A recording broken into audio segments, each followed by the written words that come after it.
शुभ सकाळ मित्रांनो, जय शिवराय. मी राहुल सैतवडीकर तुम्हा सगळ्यांचं आपल्या इट्स ऑल अबाउट जर्नी या यूट्यूब चॅनलवरती सहर्ष स्वागत करतो. तर मित्रांनो, आज आपण मावळ प्रांतात जाणार आहोत. पुण्यातील तिकोना या गडाला आपण आज भेट देणार आहोत. तर मित्रांनो, आजचा आपला हा प्रवास तुम्ही नक्की शेवटपर्यंत पहा.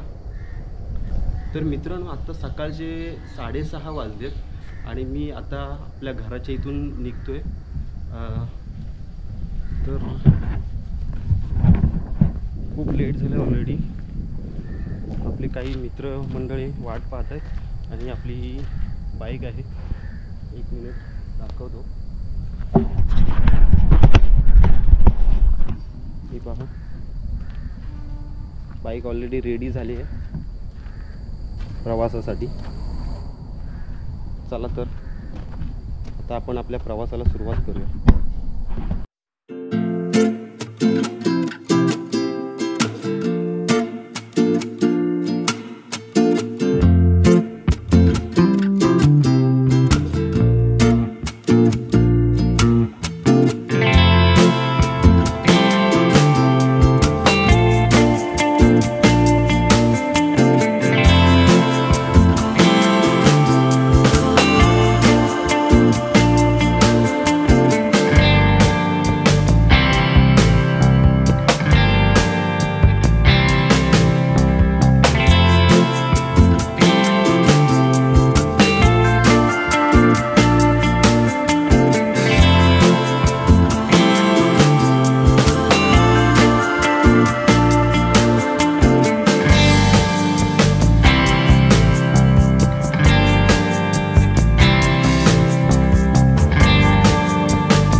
मित्रांनो, आता दुपारचे 12 वाजलेत आणि मी आता तिकोना गावात, म्हणजे किल्ल्याचा बेस विलेज गाव आहे हा. तर आता इथे आपली बाईक पार्क केलेली आहे, तुम्ही पाहू शकता. आणि इथून आता आपल्याला इकडे वरती जायचं, परंतु आपल्याला जायला वाट ही अशी आहे. चला तर, आपले मित्र आहेत आपल्यासोबत 3, तर ते सुद्धा आपल्या सोबत आहेत आणि ते थोडे पुढे गेलेत. तर त्यांचं इंट्रोडक्शन मी थोड्या वेळाने करून देतो. महाराष्ट्रातील सह्याद्री पर्वतरांगांमध्ये अनेक वैशिष्ट्यपूर्ण ऐतिहासिक किल्ले व प्रदेश आहेत. असाच एक प्रदेश म्हणजे 12 मावळ प्रांत. या 12 मावळातील पवन मावळ म्हणजे निसर्गाची जणू मुक्त हस्त उधळणच. हिरवेगार डोंगर, दऱ्या, खळखळून वाहणारे धबधबे, यामुळे माझ्यासारख्या अशा कित्येकांची पावले आपसुकच या ठिकाणी वळतात. याच पवन मावळात लोहगड, विसापूर, तुंग आणि आज आपण जात आहोत तो किल्ला तिकोना असे बलाढ्य किल्ले आहेत. पवना नदीच्या खोऱ्यात असलेल्या तिकोना किल्ला हा त्याच्या त्रिकोणी आकारामुळे सहज ओळखता येतो. किल्ल्याच्या त्रिकोणी आकारामुळे या गडाला तिकोना हे नाव पडले असावे. तर मित्रांनो, दुपारचे आता 12 वाजून 10 मिनटं झालेली आहेत आणि आत्ता आपला तिकोना गडाचा जो ट्रेक आहे तो आता सुरुवात झाली आहे। तर आपल्यासोबत माझे 2 भाऊसुद्धा आहेत, तर त्यांची ओळख करून देतो थोड्या वेळात।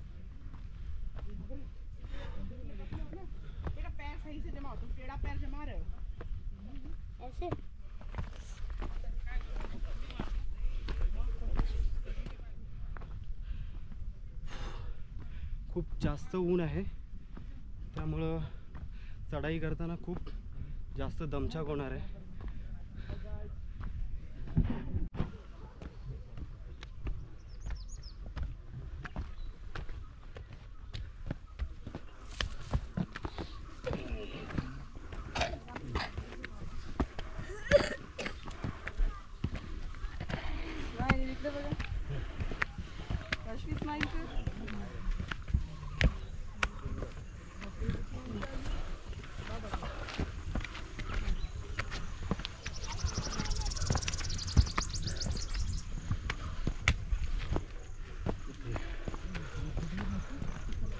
तर मित्रांनो, आजच्या या आपल्या ट्रेकमध्ये आपल्यासोबत विवेक आहे, त्यानंतर अनिकेत आहे आणि देवेंद्र आहे।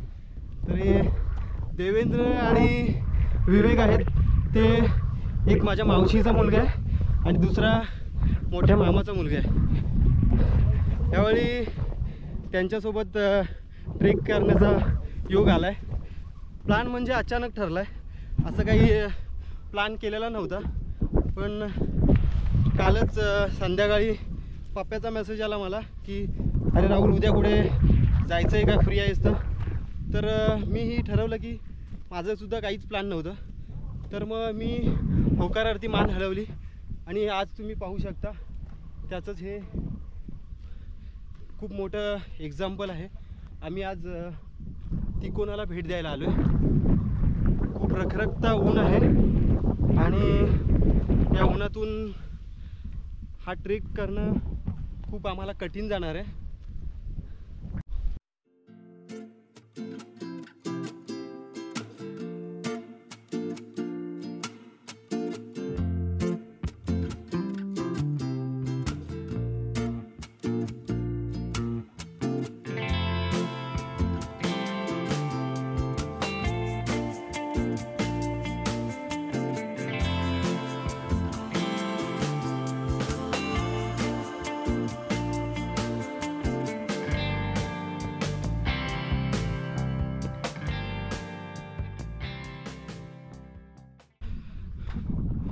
मित्रांनो, आज रविवार आहे। मला कल्पना होतीच की आज रविवार असल्यामुळे गडावरती गर्दी असणार, तरीसुद्धा माझ्या मनात एक शंका होती की आज 31 आहे, त्यामुळे गर्दी नसावी, पण इतक्या प्रचंड उन्हामध्ये सुद्धा गडावरती मोठ्या प्रमाणात लोक आले आहेत। तिकोना पुण्यापासून 61 किलोमीटर आणि मुंबईपासून 121 किलोमीटर अंतरावर आहे। समुद्र सपाटीपासून किल्ल्याची उंची साधारण 3480 फूट आहे। गडाची चढाई मध्यम स्वरूपाची असली तरी भर उन्हातून गेल्यास खूप जास्त दमछाक होतो। तिकोना गड पुणे जिल्ह्यातील पुणे मुंबई महामार्गावरील कामशेतपासून 14 किलोमीटर अंतरावर स्थित आहे। या किल्ल्याला वितंडगड हेही नाव असले तरी ते जास्त कोणाच्या परिचयाचे नाही।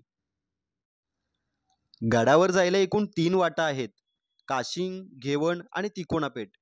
तिकोना पेठ ही 8 ते 10 घरांची गडाच्या पायथ्याशी असलेली छोटीशी वस्ती आहे।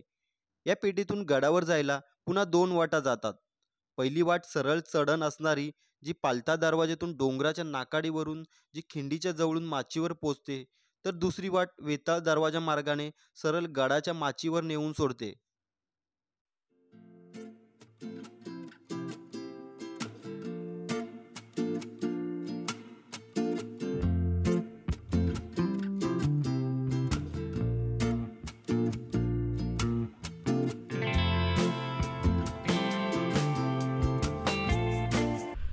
तर मित्रांनो, आम्ही चुकीच्या वेळेत आलोय। ॲक्च्युली आमची वेळ चुकली. खरं तर गडावरती पहाटे सकाळी यायला हवं होतं, पण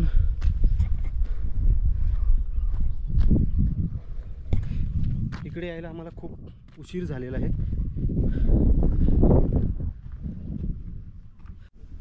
तर मित्रांनो, थोडं पुढे आल्यावरती हे असं एक मला झाड सापडलं आहे आणि त्याच्या सावलीत मी थोडा वेळ आराम करतो आहे, कारण माझ्यासोबतचे जे सवंगडी आहेत ते खूपच मागे राहिले आहेत. तोपर्यंत वाट पाहूया. तर मित्रांनो, थोडा एक 10-15 मिनटाचा ट्रेक झाल्यानंतर आपल्याला पुढे असा एक दरवाजा दिसतो, जो एका गुहेमध्ये खोदलेला आहे.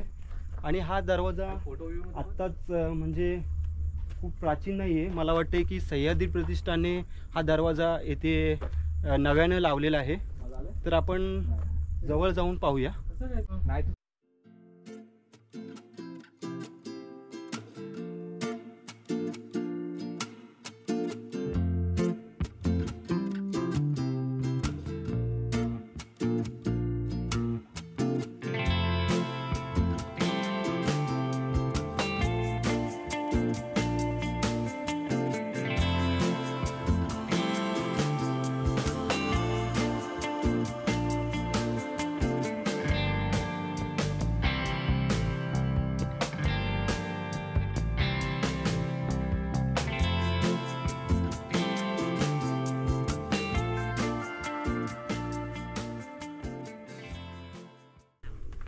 मित्रांनो, हा आहे गणेश दरवाजा.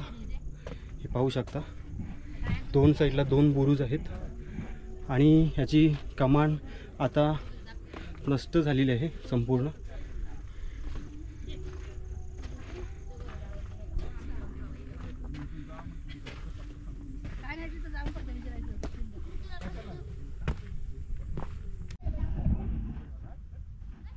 आणि या बुरुजावरती सैनिकांसाठी एक जागा आहे.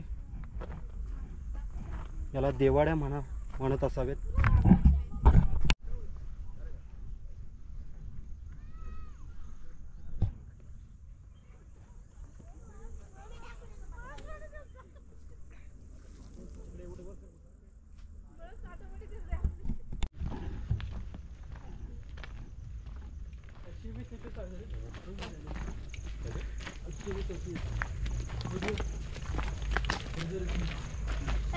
बोलले ना ते पायाखाली काय घेतलंय मग येतो. तर मित्रांनो, थोडा पुढे आल्यानंतर आपल्याच डाव्या साईडला आपल्याला ही अशी हनुमानाची मूर्ती दिसते. तर या मूर्तीला चपेटदान मारुती असं म्हटले गेलेलं आहे. तर या मूर्तीकडे पाहून तुम्हाला कळू शकेल की किती रुद्र अवताराची मूर्ती आहे. तिच्या पायाखाली एक दैत्याला घेतलेलं आहे. हा, आत्ता कुठे थोडी सावली मिळाली. खूप प्रचंड ऊन आहे यावेळेला. तुम्ही जर येणार असाल तर अर्ली मॉर्निंग या, कारण उन्हातून खूप बेकार हाल होतात इथे.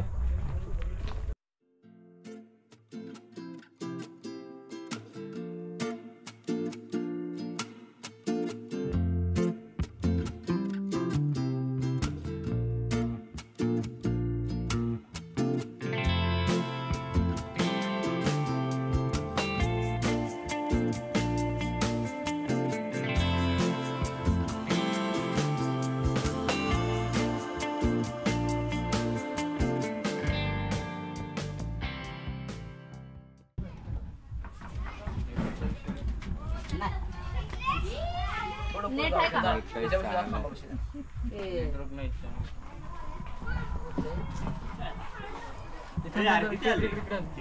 पोरगी बघायला आला. जे बघ, मला जास्त गरज आहे.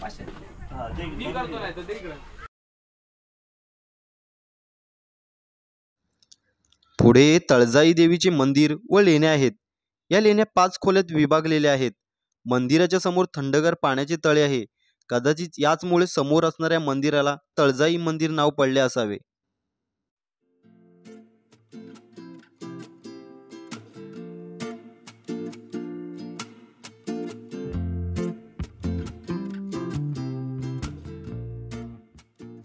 आपल्याला हे एक छोटंसं पाण्याचं तलाव आहे आणि त्याच्याबरोबर समोरच आपल्याला दगडामध्ये कोरलेल्या काही लेण्या दिसत आहेत. तर आपण जवळ जाऊन पाहूया. असंच पावला एक मिनिट छोटी.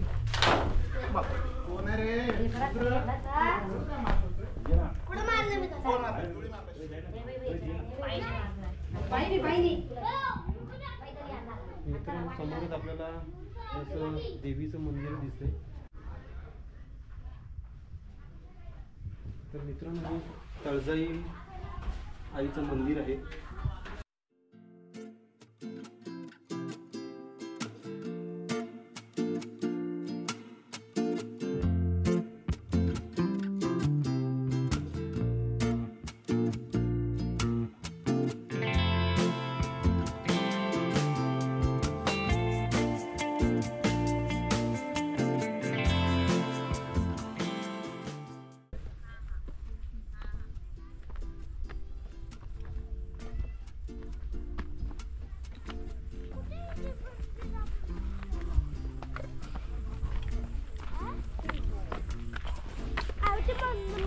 म्हणजे मंदिर बघितलेलं आपण.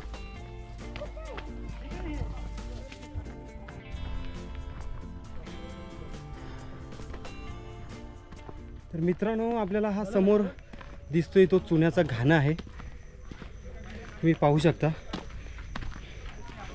या ठिकाणी पूर्वीच्या काळी चुना म्हणजेच आत्ताचं जे मिश्रण आहे ते बनवलं जायचं. ते अशा प्रकारचं चाकाने हे प्रोसेस व्हायची. ही अजूनही साबूत आहे.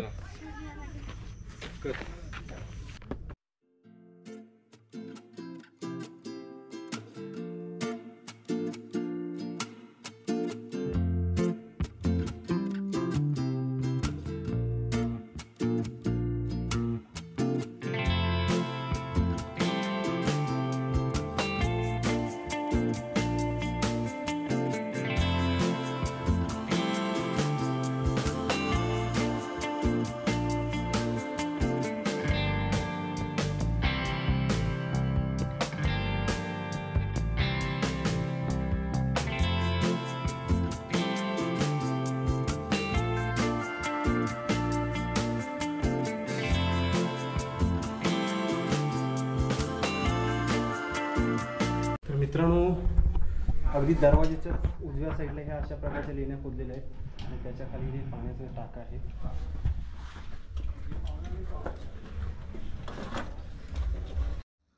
बाले किल्ल्यावरती जाताना सरळ चढणीचा पायरी मार्ग दिसतो. या पायऱ्या खडकात खोदलेल्या आहेत. या पायऱ्या चढून आल्यावर पहिला दरवाजा लागतो. यातून आत आल्यावर बाजूलाच पाण्याचे टाके आहेत. या टाक्यामध्ये सुद्धा थंडगार पाणी आहे. दोन्ही बाजूला खडकांच्या उंच नैसर्गिक भिंती आहेत. गड निर्माणाच्या वेळी नैसर्गिक साधन संपत्तीचा पुरेपूर वापर केलेला आपल्याला या ठिकाणी दिसून येतो. उभा पायरी मार्ग चढताना मनात धाकधूक होते. चुकून जर पाय घसरला तर आपल्यासोबत इतरांच्या जीवालाही धोका होऊ शकतो. पहिल्या दरवाजातून दुसऱ्या दरवाजापर्यंतची वाट उभ्या कातळात खोदलेल्या पायऱ्यांची इतकी अरुंद आहे की एकावेळी एकच व्यक्ती चढू किंवा उतरू शकतो. पायरी मार्ग चढताना दुसऱ्या दरवाजाचा आखीव रेखीव बुरुज नजरेस पडतो. हा बुरुज पहिल्या बुरुजापेक्षा सुस्थितीत आहे. या दरवाजाच्या डाव्या बाजूला सुरक्षिततेच्या दृष्टीने ढालकाठी बुरुज आहे, तर उजव्या बाजूला खोदीव पाण्याचे 4 टाके आहेत. तसेच बुरुजावर बसण्यासाठी वट्टा देखील बांधलेला आहे.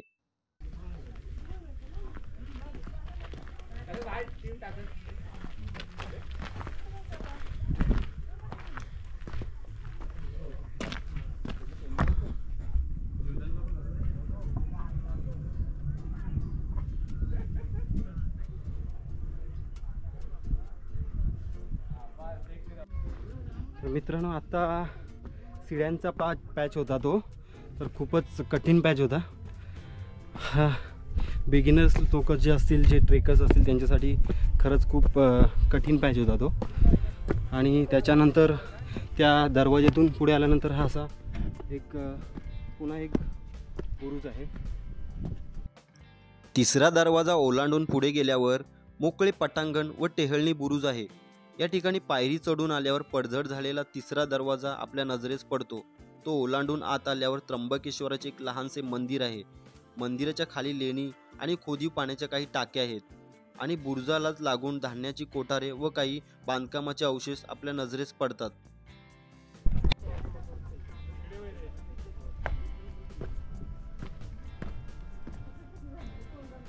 मित्रांनो, मंदिराच्या अगदीच खाली या अशा प्रकारच्या लेणी खोदलेल्या आहेत. यामध्ये काही ठिकाणी पाणी साचलेलं आहे, परंतु ते पिण्यायोग्य नाही आहे. आणि या समोरच शंकराची पिंड आणि नंदी. तिकोना किल्ल्याचा उपयोग मावळ प्रांतावर लक्ष ठेवण्यासाठी केला जात असे. बहामनी काळात या गडाचा उल्लेख आढळत असला तरी गडावरील लेणी आणि काही अवशेषांवरून या गडाचे अस्तित्व फार प्राचीन असावे. या लेण्या ही कार्ला लेणी व बेडसे लेण्यांच्या काळातील असाव्यात. शिवाजी महाराजांच्या स्वराज्य निर्मितीच्या काळात सुरुवातीला जे गड महाराजांनी घेतले त्यामध्ये तिकोनाही होता. छत्रपती शिवाजी महाराजांनीच या गडाचे नाव वितंडगड असे ठेवले. पुढे पुरंदरच्या तहात राजा जयसिंगला जे 23 किल्ले दिले त्यात तिकोना सुद्धा होता. पुढे औरंगजेबाने दक्षिण स्वारीत पुन्हा हा गड जिंकून त्याचे नाव अमनगड असे ठेवले. मराठ्यांनी पुन्हा हा गड जिंकून घेतला. तो पुढे 1818 सालापर्यंत मराठा साम्राज्यातच राहिला. नंतर इंग्रज मराठा लढाईत तो ब्रिटिश अधिपत्याखाली आला. तर मित्रांनो, मंदिराच्या इथून उजव्या साईडला आलात तर तुम्हाला हा असा एक बुरुज भेटेल. हा या बुरुजावरती भगवा फडकतोय आणि तिथूनच थोडासा पुढे गेलात तर आणखी एक बुरुज आपल्याला पाहायला मिळतो. आणि तिकोनावरून संपूर्ण पावना लेकचा विहंगम दृश्य पाहायला मिळतो. ते पहा, खूपच छान असा नजारा आपल्या डोळ्यासमोर. एक 1000 रुपये पॅकेज आहे आणि एक 100 पॅकेज आहे. 18 किलो. आणि पुढे आपल्याला असा एक पाण्याचा टाका मिळतं. पाणी पिण्यायोग्य नाही आहे, संपूर्ण पाण्यात शेवाळ धरले. तर हा एक बुरुज आहे. या बुरुजावरती सुद्धा भगवा फडकतोय मोठ्या डावलाने. तर मित्रांनो, इथून खूप खोल दरी दिसते. तर तुम्ही आलात तर जास्त जवळ जाऊ नका. तर मित्रांनो, तिकोना गडाचा संपूर्ण इतिहास मी या व्हिडिओमार्फत तुम्हाला सांगण्याचा प्रयत्न केला आहे. तर मित्रांनो, आपला संपूर्ण तिकोना गड फिरून झालेला आहे. जेमतेम 1.5 ते 2 तास लागतात हा संपूर्ण गड फिरायला. तुम्ही जर येणार असाल तर सकाळी 6 ते 7च्या दरम्यान येऊ शकता. कारण आम्ही खूप दुपारी आल्यामुळे आम्हाला खूप उन्हाचा नाहक त्रास झालेला आहे. त्यामुळे माझी एक विनंती आहे की तुम्ही सकाळी या गडाला भेट द्या. आणि व्हिडिओ आवडली तर नक्की शेअर करा मित्रांसोबत तुमच्या. आणि आपल्या चॅनलला सबस्क्राईब करायला विसरू नका. तोपर्यंत भेटूया नेक्स्ट व्हिडिओमध्ये. थँक्यू. तर मित्रांनो, या गडाबद्दल थोडक्यात सांगायचे तर हा तिकोना किल्ला अजूनही त्याचं अस्तित्व जपतोय. काही ठिकाणी दरवाजे, बुरुजे यांची पडझड झाली असली तरी तो सुस्थितीत आहे.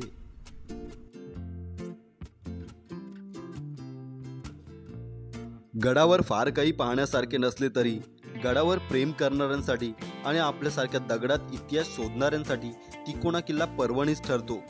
बाकी तुम्हाला ही माहिती कशी वाटली आणि या गडाची व्हिडिओ कशी वाटली हे तुम्ही नक्की कमेंट करून सांगा.